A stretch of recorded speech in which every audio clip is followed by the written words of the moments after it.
Vamos a saludar cariñosamente a todas las personas que nos siguen en la radio Yo Soy Digital Chile, en YouTube, en Twitter, en Instagram, en Facebook, nuestras, todas nuestras redes sociales y agregamos al WhatsApp. Queremos saludar a Walda Ganastu, Zulema Silseberg y Oxalis Cordobensis. Gracias por sus comentarios, por escribirnos en YouTube y también por recomendarnos a todos sus parientes, vecinos, y recordarles aquí con Trinidad y con Vivi, suscríbanse. Gracias a ustedes por suscribirse y recomiéndenle a todos sus amigos, sus parientes, suscríbanse. No tiene costo y este programa es un programa de literatura y de compañía para todos ustedes, disponible las 24 horas.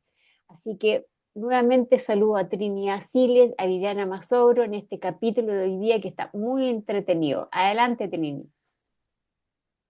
Queridas amigas, queridos radioescuchas, hoy día volvemos con un autor que a las tres nos ha gustado siempre y que es muy querible. Se trata de Mario Benedetti. Si me das el pase, Ceci, para poder compartir la imagen de él, que nos dice mucho. Ahí lo tenemos. El nombre de él es bastante largo, pero siempre le hemos dicho Mario Benedetti. Cara de buena Entonces, persona, perdón que te interrumpa, total, pero es total, eso. cercano, cotidiano, y que habla de nosotros, de lo que sucede en el día a día, pero con una profundidad y un poder de síntesis espectacular. Es él, nacido en 1920, se nos fue el 2009, muy querido por los que siguen poemas, pero un gran literato político, pero que nos dejó un legado interesantísimo y vasto. De hecho, em, eh, este dicho que pone aquí al lado, me gusta la gente capaz de entender que el mayor error del ser humano es intentar sacarse de la cabeza aquello que no sale del corazón. Creo que esta síntesis dice lo que habla su literatura. Él es terriblemente sentimental y con eso no quiero decir, no quiero descalificarlo, al contrario, él saca a relucir el humor, el optimismo, el tirar para arriba. Es un gran propulsor de energía literaria. Tiene una cantidad de cuentos, como verán aquí son antologías, muchas novelas. Sobre todo les recomiendo Primavera con una esquina rota y La Tregua, que es muy conocida, pero fíjense en la cantidad de poesía que escribió. Le dedicó su vida íntegra a escribir. En fin, hoy quiero compartir con ustedes un microcuento y esta vez voy a darme el gusto de leerlo entero. Voy entonces.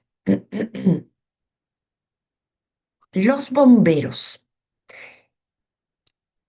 Este cuento lo extraje de un libro que se llama La muerte y otras personas, 1968.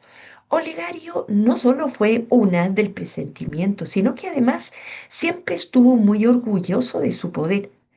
A veces se quedaba absorto por un instante y luego decía, mañana va a llover. Y llovía.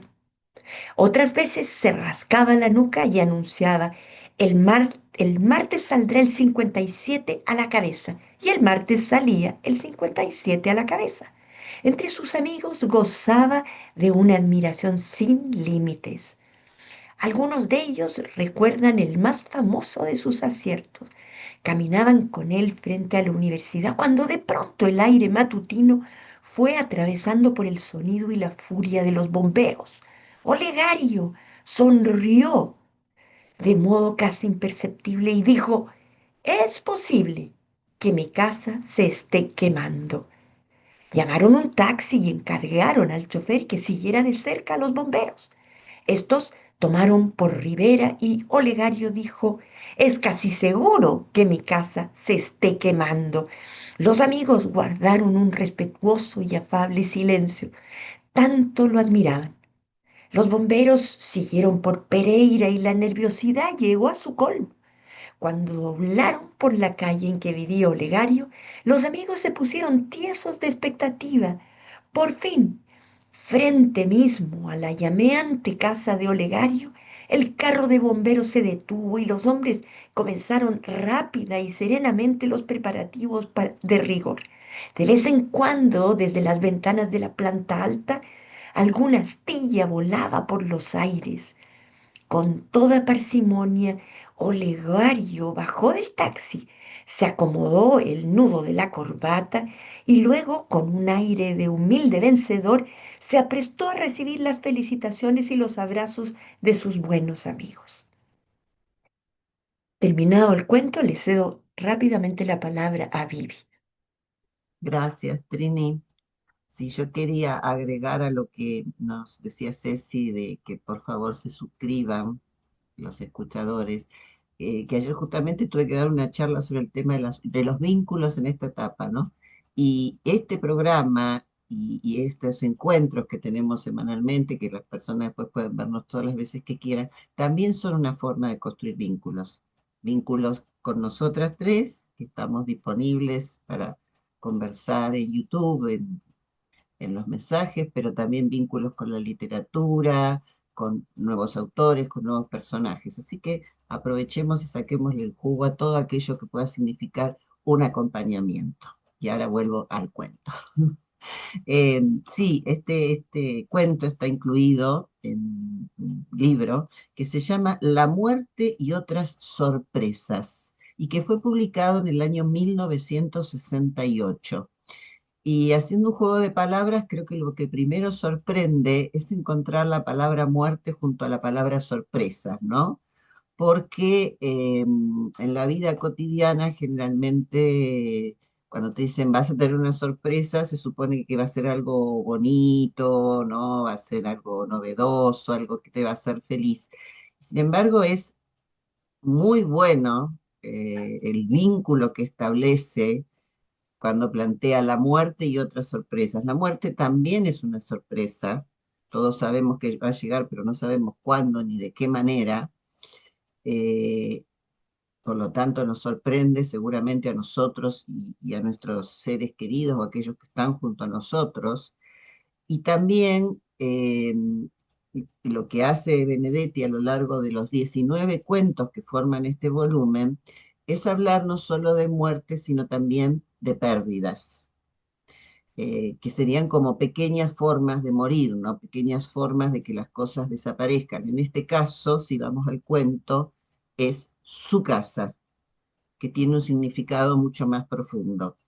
Y les quiero recordar que entre esos 19 cuentos hay dos que yo los rescaté porque me parecen maravillosos, como puede ser Requiem con tostadas y La noche de los feos. También los rescato porque justamente los cuentos de este volumen hablan en general de la clase media montevideana, del hombre urbano, ¿no? Con sus penas, con sus virtudes, con sus logros, con sus alegrías, y Benedetti se dedica con una pluma muy fina y muy detallada, a pesar de la brevedad en este caso, a pintar a esa clase media uruguaya, cómo vivían entre las décadas del 50 y la década del 60 los habitantes de ese Montevideo que él tanto amó.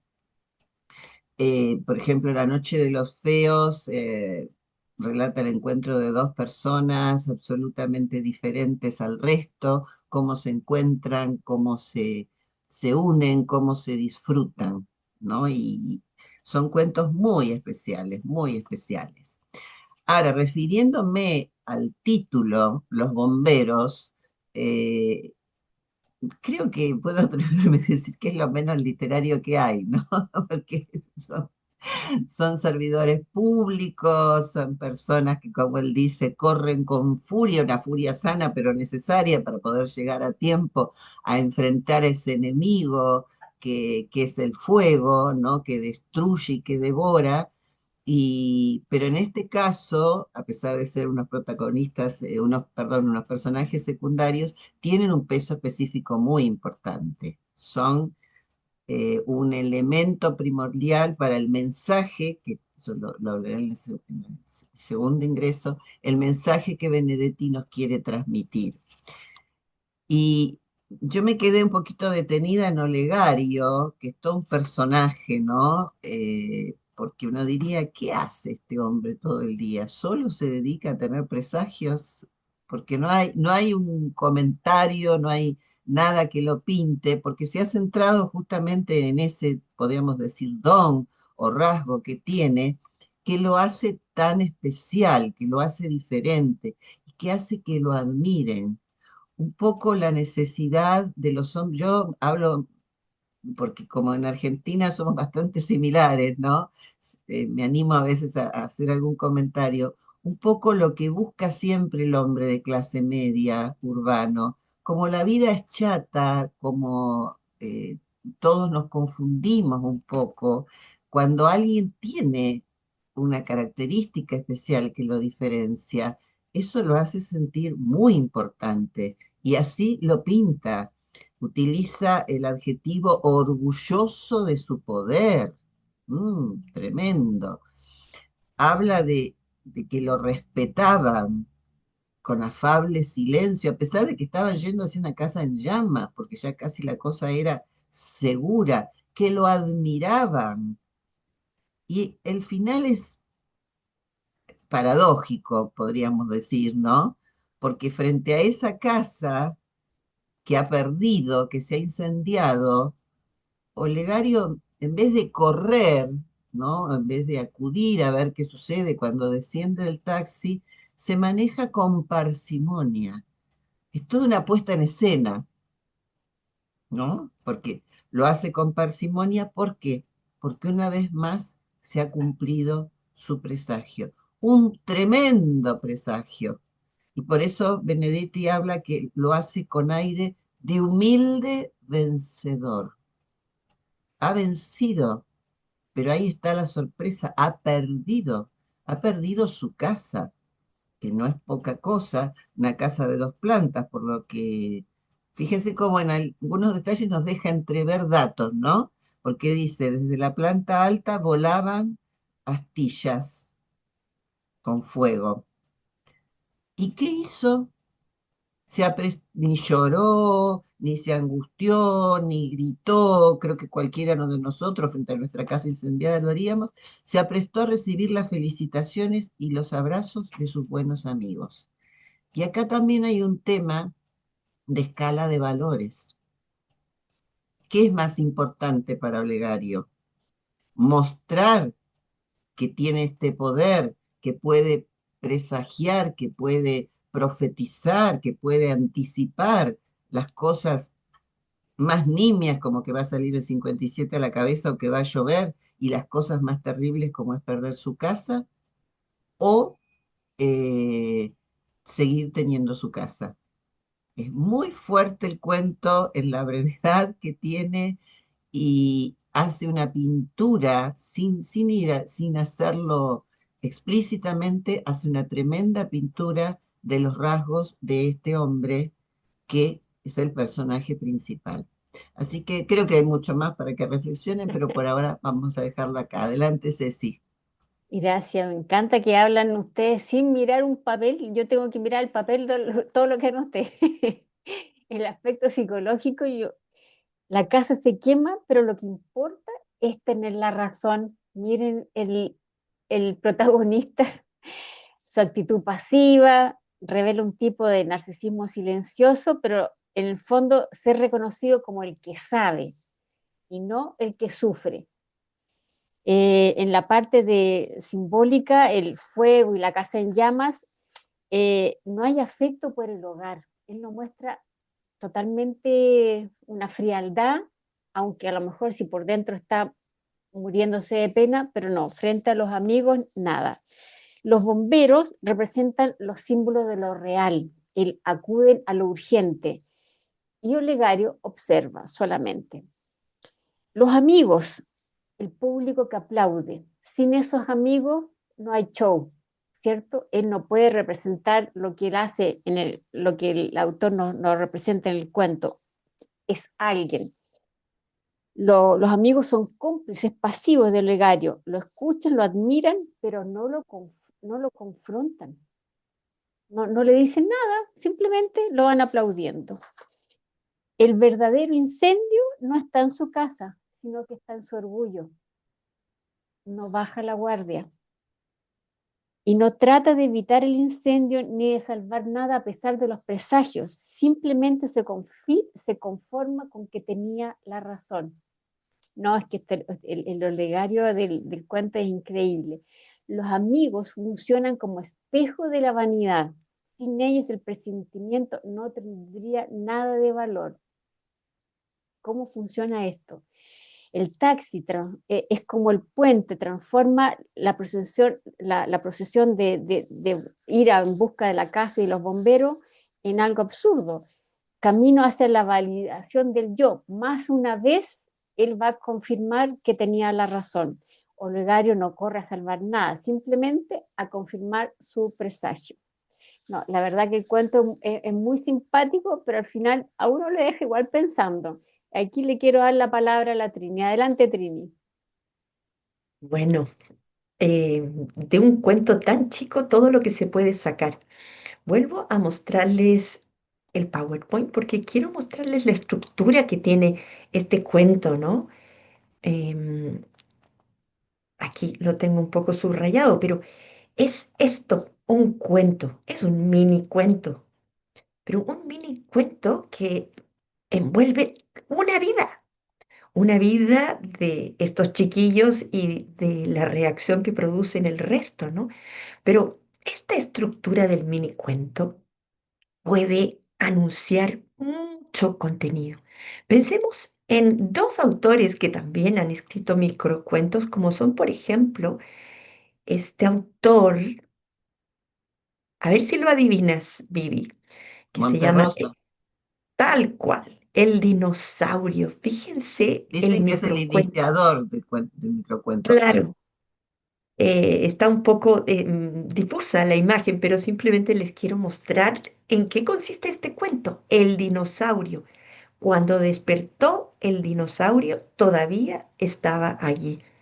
Y otro más, que es un cuento que ya hemos visto en otras oportunidades, pero que a mí me impresiona por su contención, pero en que lo dice todo. Se los voy a leer rapidito porque es muy corto. Un mini cuento, micro cuento. El drama del desencantado. Ya el título nos habla de lo que se va a tratar. El drama del desencantado que se arrojó a la calle desde el 10.º piso y a medida que caía iba viendo a través de las ventanas la intimidad de sus vecinos, las pequeñas tragedias domésticas, los amores furtivos, los breves instantes de felicidad, cuyas noticias no habían llegado nunca hasta la escalera común, de modo que en el instante de reventarse contra el pavimento de la calle, había cambiado por completo su concepción del mundo y había llegado a la conclusión de que aquella vida que abandonaba para siempre por la puerta falsa valía la pena de ser vivida. Impresionante cómo una persona puede revelar en 10 líneas, en un párrafo, un contenido existencial tan profundo. Y en el caso de nuestro autor de hoy, ¿no? Mario Benedetti, que sigue un poco ese mismo camino en que nos va diciendo, nos va anunciando algo, casi como una fábula, pero donde también hay enseñanza, hay contenido, hay reflexión. Porque ¿qué es lo que nos va a decir ese olegario, ¿no? Que tiene además fama de ser un presagiador de lo que va a suceder. Y la actitud que tiene también dice mucho. El destino le ha permitido tener esta gran facilidad para revelar lo que va a pasar. Sin embargo, él, ¿qué hace? Bueno, espera y confirma lo que evidentemente va a pasar, pero lo va anunciando de a poco. Por ejemplo, en el caso que nosotros acabamos de ver en los bomberos, ¿no? Ya los bomberos nos anuncia algo, algo que obviamente tiene que estar relacionado con algún incidente de fuego. Y entonces él nos lo va anunciando. Primero por el sonido y la furia, dice, del ruido que tienen los bomberos con sus sirenas. Y primero les dice, es posible que mi casa se esté quemando. Y luego dice, es casi seguro. Y finalmente se trasladan al lugar y comprueban que es real. Y entonces es una forma narrativa que prepara al lector para el evento final. Porque lo que menos quiere el lector es que se confirme el incendio en su casa. Sin embargo, él con toda parsimonia se traslada junto con sus amigos en un taxi, podrían ir corriendo, a comprobar que la casa se quema. Un preludio de un acto fatídico que va a pasar, ¿no? Pero qué manera de condensar, de comprimir una realidad con una persona que está anunciando algo, ¿no?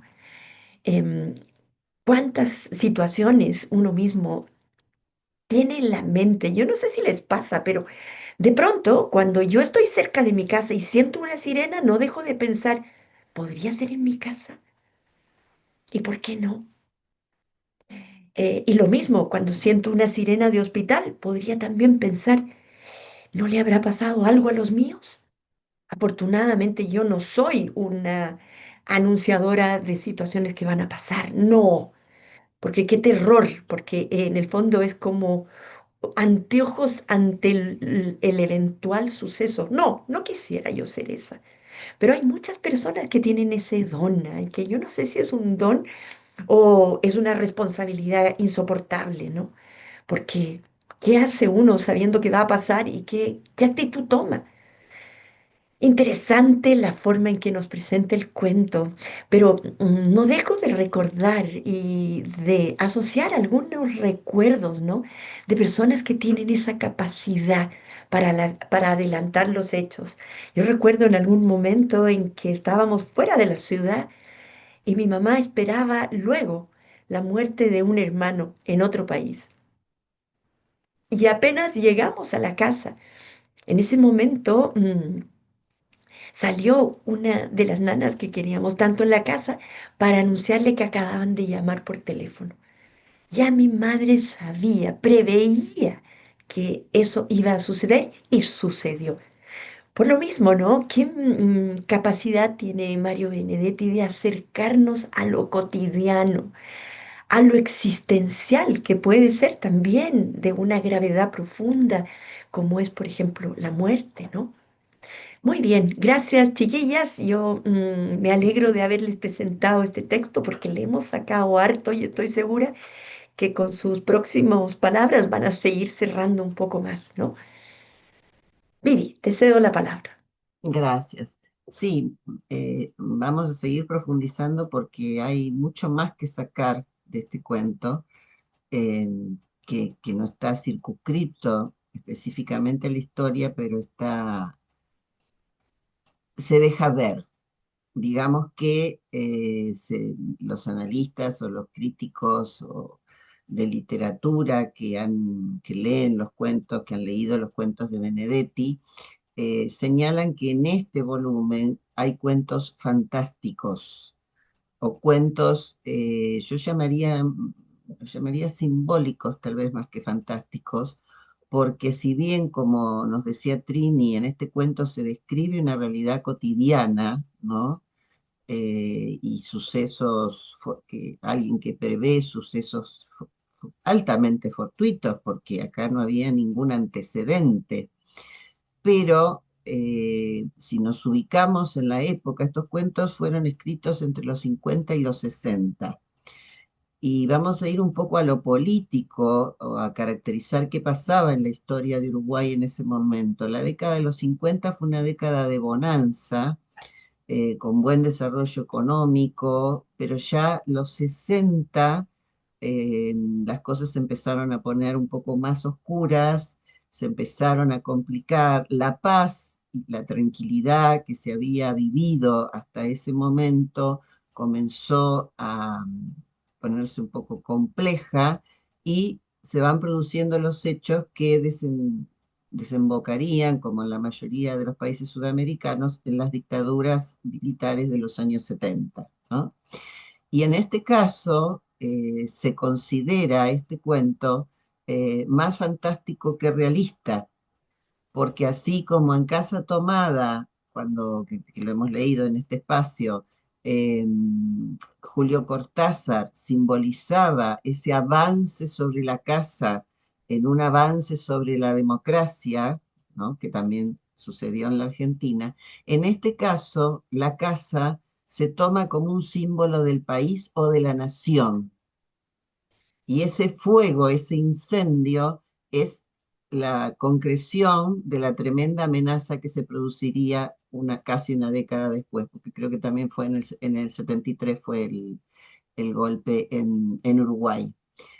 Y los bomberos son aquellas personas, aquellos políticos, aquellos ciudadanos uruguayos, montevideanos, que estaban intentando, ¿no?, contener todo ese proceso de pérdida de bienestar económico, de respeto por las leyes de la democracia, de una convivencia pacífica y que no surgieran, bueno, los grupos armados que fueron surgiendo en varios de nuestros países en esas décadas y que atentarían contra la paz, contra el orden, seguramente contra esta vida pacífica de Olegario, paseando con sus amigos frente a la universidad, ¿no? Y que ni siquiera se inmuta cuando supone o cuando predice que su casa se va a incendiar.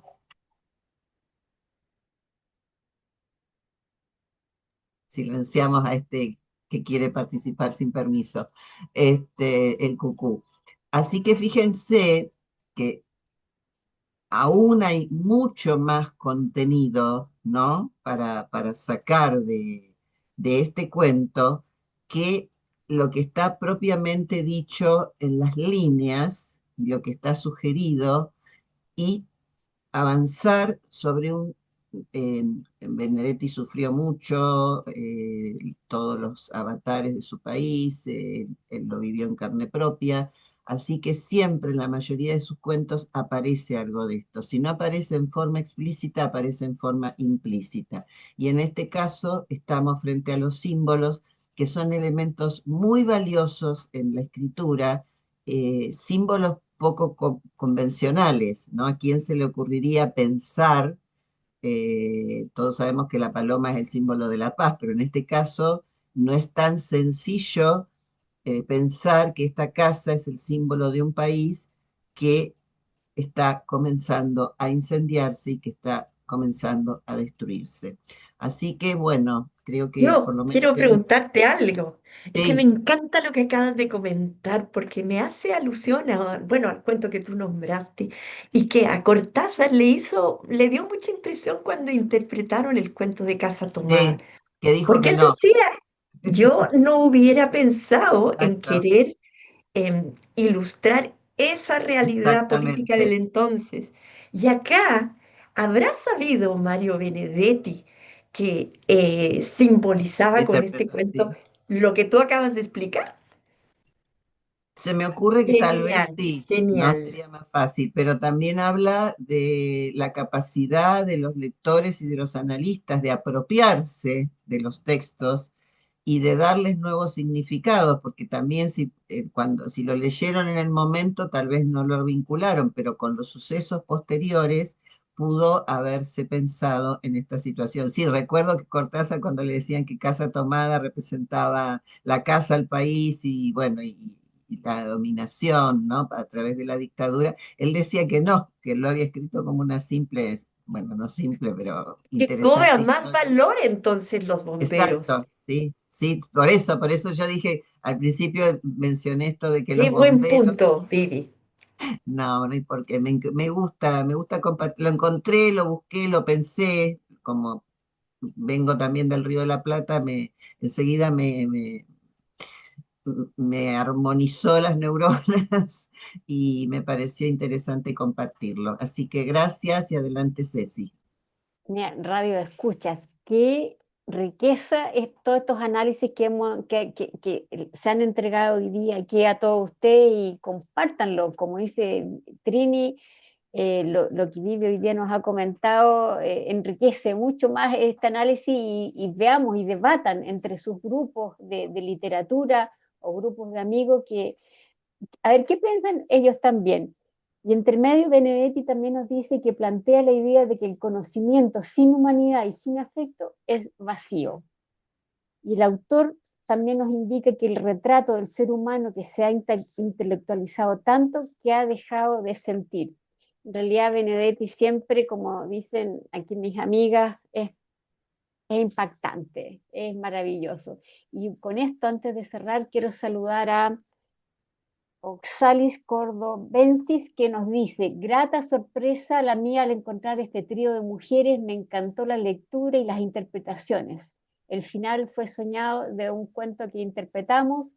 Y Zulema Silverbeck también nos dice, muy bien leído. La verdad que un piropo a las chicas aquí que siempre se esmeran cada semana en el trabajo en equipo. Suscríbanse, es gratuito, no tiene costo. Ayúdenos a aumentar los seguidores en YouTube, que a nosotros nos interesa mucho que se viralice mucho más y llegue a más personas. Es muy importante para nosotros. Si les gusta este trabajo y lo disfrutan, hagan que otras personas también más lo disfruten. Así que un abrazo tremendamente grande, gracias a estas personas que nos felicitaron, realmente nos ayudan. Así que un abrazo, muchas gracias y hasta la próxima semana. Chao, chao. Gracias.